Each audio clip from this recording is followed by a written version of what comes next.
Nós aprendemos com a carta aos Hebreus a viver pela fé.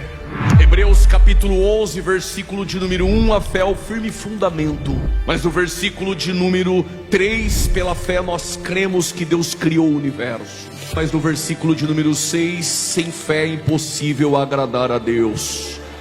Mas no versículo de número 13, pela fé alguns morreram.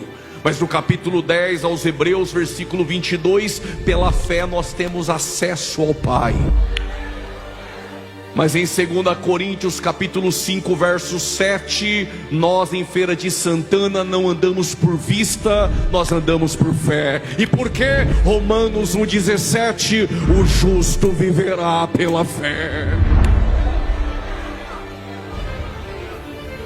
Mas é no capítulo 1, versículo de número 1 da carta aos Hebreus, que o autor desta carta começa dizendo: tendo Deus antigamente falado, Deus falou ontem, Deus fala hoje, Deus continuará falando.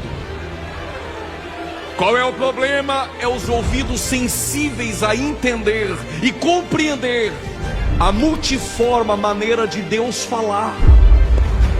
Em Apocalipse capítulo 1, versos 10, quando ele quer colocar um obreiro ou dirigente de pé, ele fala com voz de muitas águas e voz de trombeta.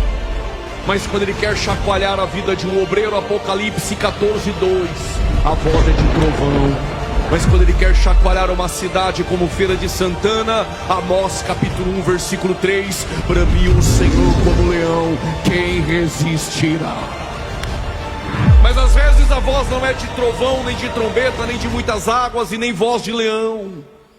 1 Reis 19, 14, a voz suave diz: o que fazes aqui, Elias? Por causa desse aleluia, se ele dissesse o que fazes aí, era alguém do lado de fora perguntando para quem está lá dentro.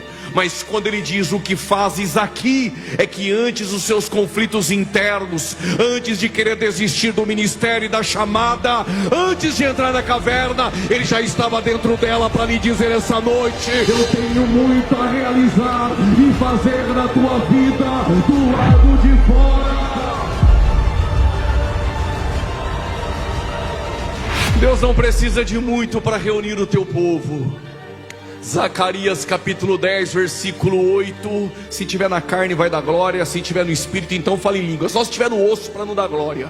Ele não precisa de muito, de voz grossa de pregador. Ele não precisa de muita verborrágia para impressionar homens. Zacarias 10, versículo 8, assoviou o Senhor e ajuntou o teu povo. Um assovio de Deus, Ele reúne o teu povo para o adorar.